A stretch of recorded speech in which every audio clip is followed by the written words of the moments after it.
In this tutorial, we are going to take a look at editor settings. In the editor, hit the start button, scroll down and select editor settings. In here we have a lot of useful options. Let's run through the list.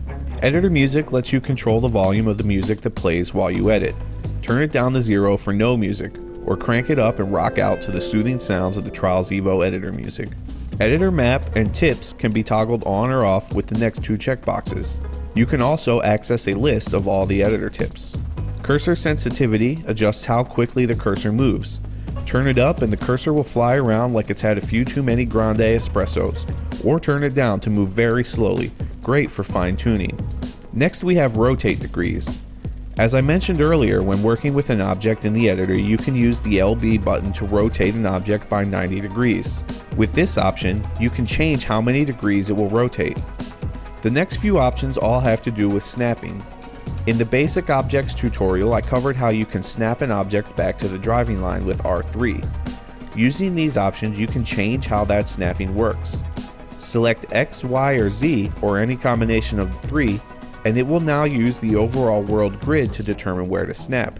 If you want to use an object you already placed as the base for your snapping, select Snap Workplane, select Target. This will bring up your cursor and you can select the object you wish to use. Once you've selected an object, it will place a grid based on the position and rotation of the object you selected. Now the editor will snap items to this grid. Keep in mind that the grid and target object are not actually tied to each other. Each can be moved independently without affecting the other.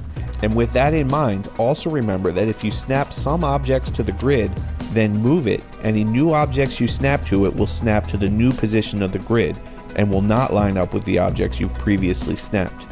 Our last snapping option is snap distance. When using custom snap settings, this will determine at what intervals it will snap to. The default setting is 1 meter, and each square on the custom snapping plane represents 1 meter. So whenever you press R3, your object will snap to the nearest line on that plane. Keep in mind which snap axis you have selected will determine where it snaps to. Our last editor setting adjusts how the driving line appears in the editor. By default, you get a solid white line that represents the driving line, with a fatter semi-transparent line that roughly represents the width of the bike. Using the driving line alpha setting, you can affect the overall transparency of the line. Set to 100, you get the default look. Turn it down to 0 and the line becomes invisible. Now there are two more options you have when testing tracks in the editor I'd like to cover. Start by entering test mode. Once in test mode, hit the start button and check out the two options at the bottom of the pause menu.